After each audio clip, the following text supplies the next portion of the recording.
number 14 is ready to do the tasting. Yes. Candidate number 14 ready?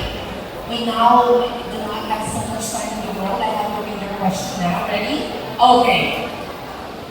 You have 45 seconds to deliver your answer. 45 seconds. Okay? And I have your question both in English and Tagalog. Okay? Ready? Queen Formosa is considered as the sweetest pineapple and the very reason why we are celebrating Peñasang Festival. If you will be inventing a new and non-existing name to replace the word Queen Formosa or the name Queen Formosa, what is it? And what is the most distinctive flavor of it aside from being sweet? In Tagalog, ang Queen Formosa ay tinaguri ang pinakamatamis na pinya na siya natin ipinagdiriwag sa Peñasang Festival. Kung bibigyan ka ng pagkakataong mag-invento ng isang salita o pangalan para palitan ang Queen Formosa, ibig sabihin, ang salitang ito ay hindi pa natutuklasan. Ano ito at ano ang kakaibang flavor na ibibigay mo dito at bakit?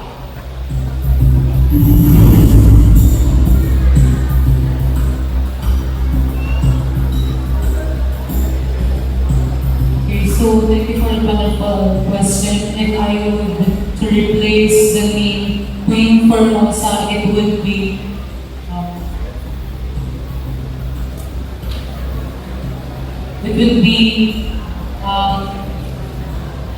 Queen of Resilience, because despite of its Queen of Resilience, and it tastes would be bittersweet that symbolizes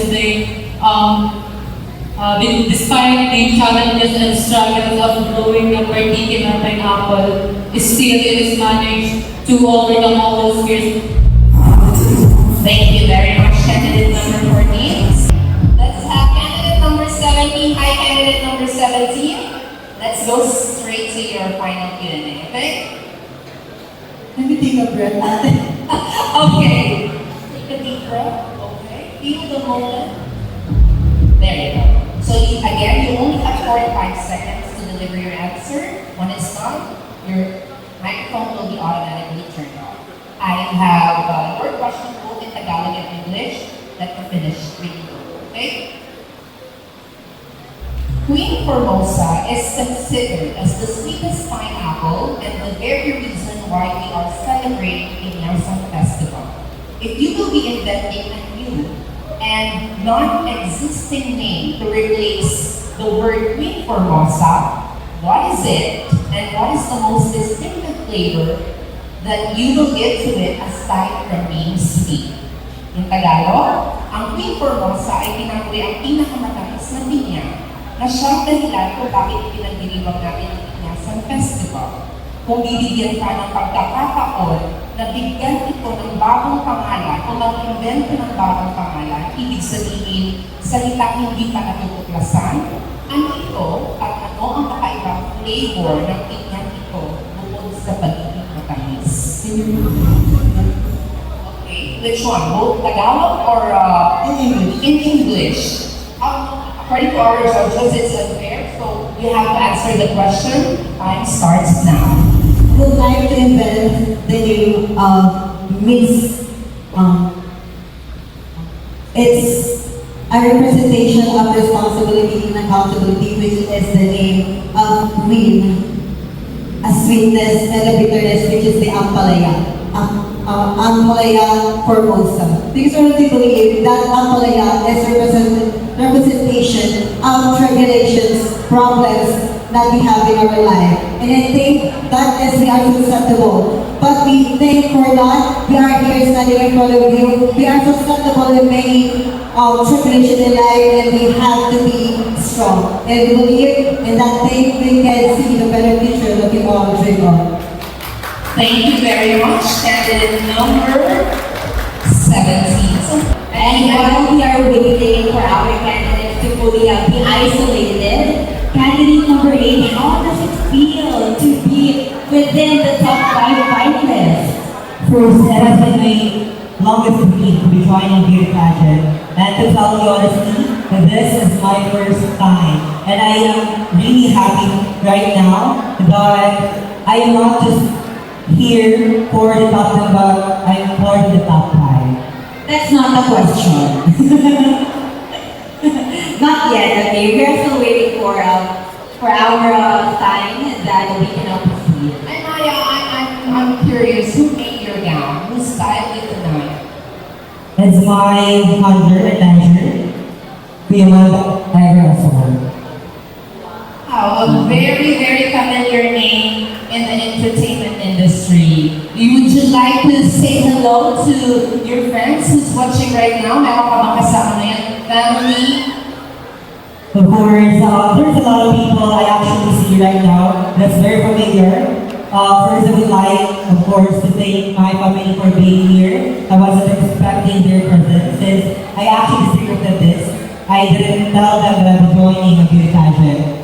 Second, of course, I'd like to thank my hunter and my best friend, Roger and Ella, for everything that they did ever since the very beginning that I joined this pageant. And lastly, for all those people supporting or have been there at my back, and who I'm not seeing right now, thank you very much from the bottom of my heart.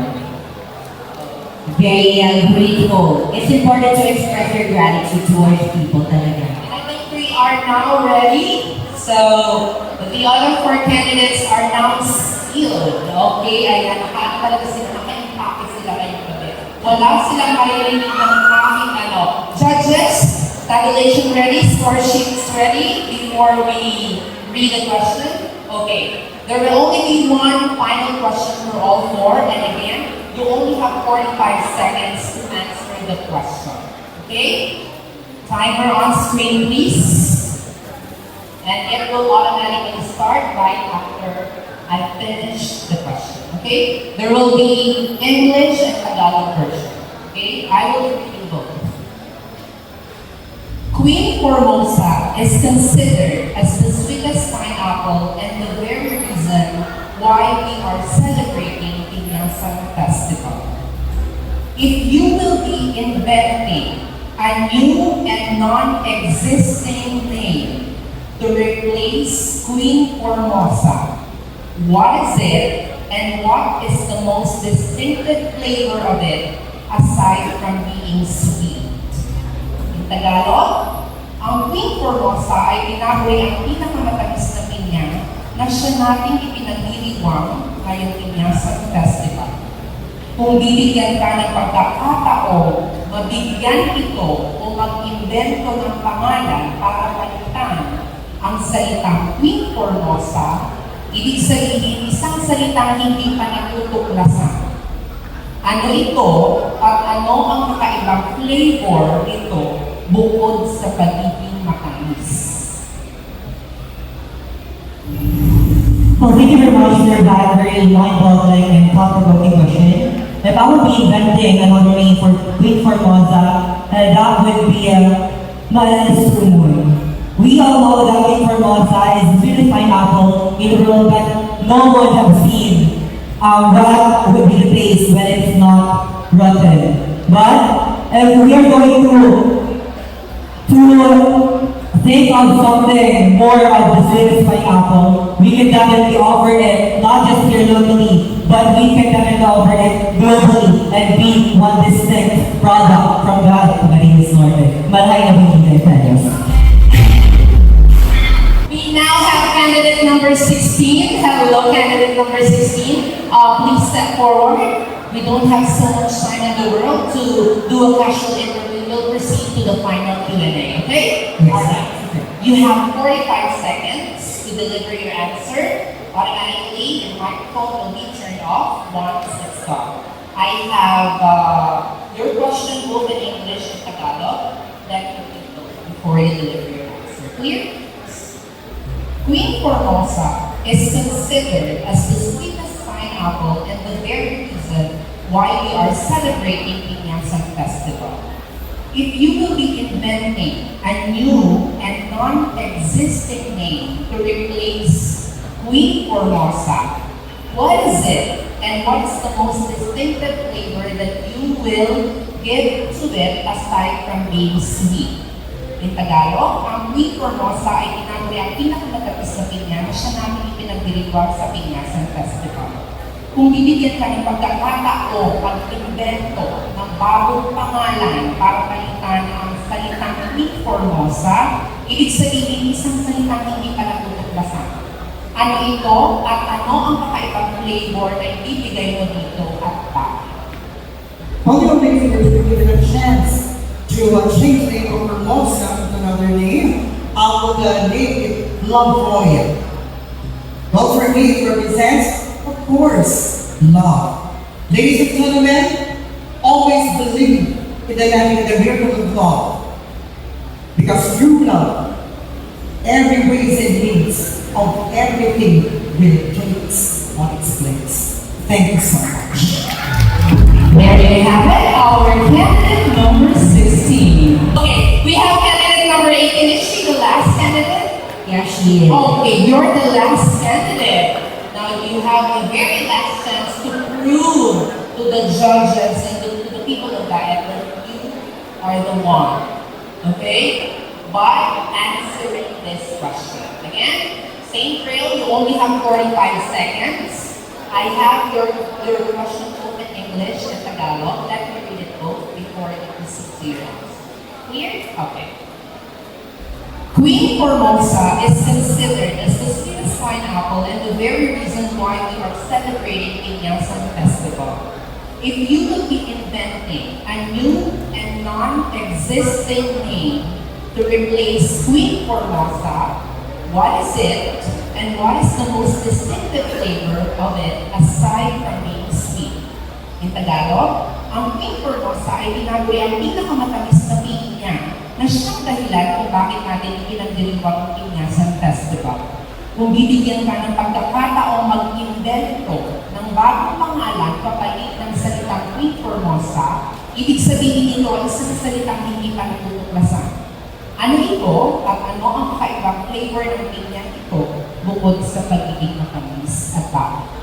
Okay, if I am given a chance to invent a new name ng iba po sa Queen of Formosa, it is the Lara Doro. It means pinaghalo-halo, tamis, asin, halang, at alat. Katulad natin mga Norteño, ito ay isang celebration ng pagtitindi at pagkakaroon ng isang matibay na pagbibigay ng beauty sa bawat isa. It is time for all of us to celebrate our own differences, our own capability and ability. Katulad ng itong Lara Doro. Isang hindi lamang isang salita na hindi man lamang nahanap pa ng ating mga sentisya. So ito po ang aking kasagutan sa kanya. Napakagandang katalog. Thank you